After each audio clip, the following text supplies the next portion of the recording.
Happy Tuesday, everyone. I'm Jennifer Altavilla, a third-year doctoral candidate here at Stanford Graduate School of Education. And I'm here today with Tina Cheuk, who's one of my colleagues and a fifth-year doctoral candidate. And most importantly for today, she's one of the co-authors of this book, Preparing English Learners for College and Career. Thank you, Tina, for taking the time to chat with me today. Well, you're welcome. Awesome. So just to begin, what I thought was really compelling about your book is that it's not a list of what school administrators and teachers need to do. It's not a checklist. And instead, it's a set of frameworks or like organizing principles that school leaders and educators and researchers and policymakers can consider when developing programs for ELs. And so I want to spend most of our time discussing those frameworks, but before we begin, I have a broader question. I am a former teacher and currently a researcher like you, but I have not written a book. And so I'm curious, and I think most people would be as well, like what experiences, either in the classroom or that you've had as a researcher, inspired you to write this book? I think for me, I'm an English learner myself, so I immigrated to the U.S. when I was 7 years old.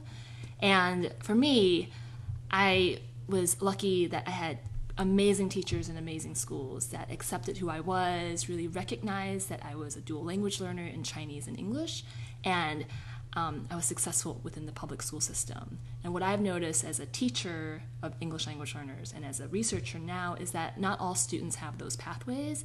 And for me, it was really important to understand, like, how can we give English language learners the opportunities that they can excel in our public school system. And I think English language learners are in every single classroom in the U.S., in our content area classrooms, and also in our English language development or English ESL classes. And I think at the secondary level, there's just not enough research. So I think as a team, and you can tell our co-author list is long because we have experiences in teaching and administration and district reform and former ELs and classroom teachers. And we really got together to really recognize there are schools that are in this country doing amazing work with English language learners. What lessons can we learn from them, and how can we share what's happening in those spaces with other folks who may be struggling in their own sites or really trying to understand, like, what can we do? Because there's simply not enough research or knowledge about a secondary English language learner population in our U.S. public schools. So that's basically our main driver, really focusing on English language learners, immigrant students, newcomers, refugee students, and really spotlighting at the secondary level, how do we get them college and career ready in all of their classes? And one thing you said I think is really interesting, a lot of the research that has come out, there's not much, but what we do hear about a lot is the deficits that English learners have. And the approach that you and your co-authors took is completely different. Rather than choosing schools that are struggling, you chose to focus on schools that are doing amazing things for English learners. And so I'm curious as to how you chose those 6 schools for your study. Great. So our team really got together to think about what is both a systematic and organic way to elicit and to find out where are these gems in these schools across the U.S. So we did sort of one way very systematically looking at states that had a high proportion or percentage of English language learners and also highest percentage growth of English language learners. And then we looked at each state, we looked at school districts and schools that had high performance, academic performance outcomes for English language learners. So that's one, we sort of had one bucket of schools in that sampling method. And then another sampling method was we reached out to our networks. So we knew we had great educators out there, and we wanted them to nominate schools that they thought would have high potential. So we sought out nominations, and then we interviewed, we spoke with school leaders or the representatives who nominated the schools to get a sense of, are these the types of schools that we want to include in our pool? So through both of those mechanisms, we're able to sort of think about, okay, how are these schools supporting college and career going outcomes? So we really looked at graduation rates, we looked at the standardized tests because those are the metrics that are available, whether they are the best measures. That's not a debate right now. We're just really looking at these are the measures that exist. There are obviously other measures that we can look at. We looked at sort of college going rates and even college retention rates if they have them for their student population. So we really looked at sort of holistically how are these schools preparing their English language learners for colleges and careers. So we narrowed down to 6 schools. And these 6 schools are located in urban areas in New York City and Boston. So we're not saying that these are the only schools, but these were the schools through our sampling methods that sort of came out and agreed to participate in our study to really allow us to learn from practitioners and what they do in their sites. Wow, thank you for that. And I think going off in a slightly different direction, so you have these 6 gems, as you call them, these 6 schools in Boston and New York. And the way you organized the book wasn't school by school. Rather, you organized the book around these design principles, these frameworks, these design elements, which I thought was really interesting. And so I'd like you to talk a little bit about them. And of those 7 design elements, what you call the Unified Language Development Framework stood out to me as being particularly impactful. So can you just tell me a little bit about what that is and how it was exemplified in those one or more of those schools? Yeah, so what we did was we looked at the schools, we sent folks there, we really studied the teaching and learning that takes place, the relationships that are developed with the communities, with the parents, with the network partners. And what we noticed was, as a school, there was this notion of an agreement on how students learn language and using that towards sort of knowledge. And so they really think about content learning and language learning as synergetic enterprises where you use one to advance the other, and it's cyclical, meaning that as a school, they sort of agreed on certain practices that they believe were sort of high leverage for their student population and for their teachers. So, at Boston, that may be different from a school in New York. That may be a different school in another New York City school. But I think it's the values that the student population and the teachers brought into the community, and it's this constant conversation of how do we think about language and literacy development? How do we think about it from grades 9, 10, 11, and 12? How do we think about it in mathematics curriculum, in science curriculum, in language arts, in history? And how does that work as a coherent experiences for their students? So, for example, in Manhattan Bridges, their mission was really to produce bilingual and biliterate learners in Spanish and English. So all of their teachers really bought into the framework of our goal and how we develop our lessons, how we teach, how we expect students to learn, really think about learning Spanish and English so that they graduate ready for both languages in whatever institution or work that they do.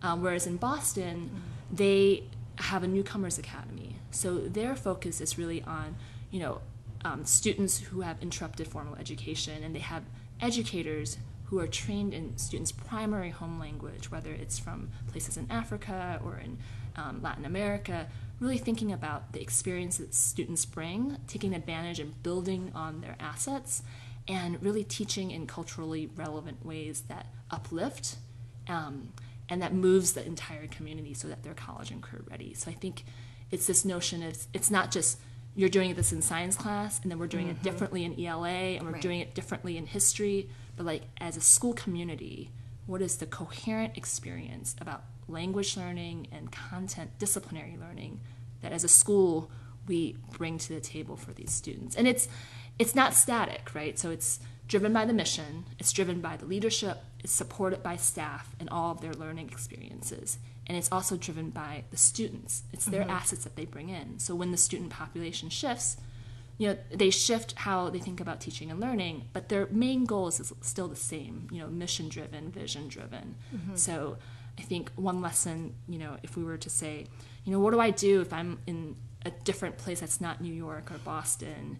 How do I take this? Can I just take these design elements and put them in my school? And I was like, well, yes and no, right? So this isn't... Yeah, no, that was just as you're speaking, that was my next question. And, you talked a lot about coherence, and which is this sort of behemoth, sort of can be really a scary thought when you have, when you're not from a different place and you're not from the same context. So, yeah, what advice do you have for educators or administrators who want to take what they've learned from your book but implement it in, say, I don't know, a rural context or some context that's not Boston or New York?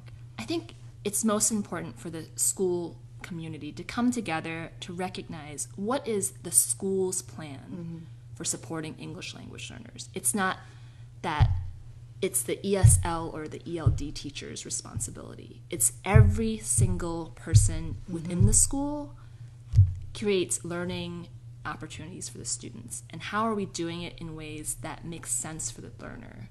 So how are we thinking about literacy development? How am I teaching reading and writing and academic discourse so that a student can move fluidly in and out of our different classrooms and build on what we know from across the disciplines, and that we're preparing them for college. So language learning doesn't just happen in an ELD setting or with a tutor or so forth. It's with all of the teachers. It's within the school day and also outside of the school day. And I think we want to highlight that in these schools because the teachers really work together, they talk about it, they think about it, and they're always constantly improving upon their practices. So it's, it's not ad hoc. It's not like, here's a program, I'm going to do it, and then when the funding's over, I'm going to do a different program, or when a school leader leaves, we're going to do something different. It's really the continuity of experiences that we want to bring for our students, because they're in high schools for sometimes 5 years, and what is that progression of learning that we want to bring for our students? I hear you saying two things there. You talk a lot about, shared responsibility. This is not just one teacher or one department or one, that is sort of leading this mission. And you also talk about using the students' backgrounds and experiences as a driver for the type of programs that you're developing. So can you just say a little bit more about what shared responsibility looks like for, say, a principal versus a teacher versus, or be more specific, an English teacher versus a science teacher?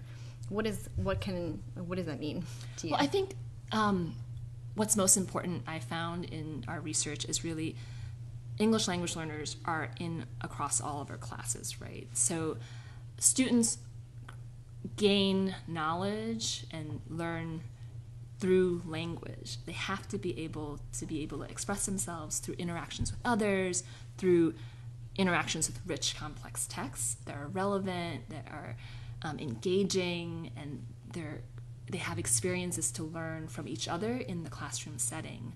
So how are teachers working together to build those environments? Right. So it's language rich. And I know that sounds cliche, but I've been in a lot of classrooms where not a lot of people's talking. Students are listening, they're using a lot of receptive, they're asked to read, but they're not really asked for critical grade level work where they're asked to express their ideas, to argue with each other on complex issues. I think understanding how those experiences move throughout the school day is really important, and for a science teacher to engage with the history teacher and the English language arts teacher to realize you're teaching argumentation in your class, I'm also teaching argumentation in my class, how are you doing it, and let's talk together to think about these complex practices that we're expecting of students, especially in the advent of the new standards, whether it's Common Core, Next Generation Science Standards, or the new English language proficiency standards in whatever state you're in. So I think in high schools it's easy to have fragmented experiences, and what these schools do well is coming together as a team, at the grade level, at the disciplinary level, and really as a whole school, thinking about how do we create a cohesive and coherent learning experience so that it makes sense for the students. And this cohesive learning environment that you're talking about, it's developed through these 7 design features, but you also talk about this set of shared values, and that's another sort of section of this book. So can you say more about what those shared values look like and provide an example or two of how you saw them in schools? So this is in our last chapter. We talk about the values that these schools embody. So one of them is really shared mission and values. Right. Really having a clear mission, vision of how their school is going to operate and support diverse learners, especially English language learners. Another one is this focus on continuous improvement. Really, it's that learning is never static. It's always moving. You're always learning from where your students are, where your teachers are, and you're growing and learning and modifying and adapting your instruction and assessment. Another piece is, like we said earlier, English language learner is everyone's responsibility. Every single person, from the gym teacher, the janitor, the parent community outreach coordinator, to the secretary, to the principal. It's all of our responsibility. Another one we talked about earlier is really building on students' assets. Right. We all come in with very rich experiences, and how do we acknowledge that and recognize that and see them for what they are and build upon them.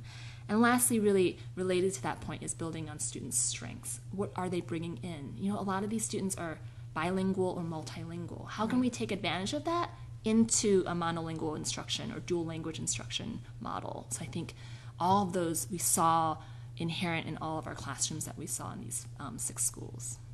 Well, Tina, unfortunately, I think that's all the time we have today, but I want to thank you again for chatting with me, and go out and buy the book, Preparing English Learners for College and Career, now available on Amazon.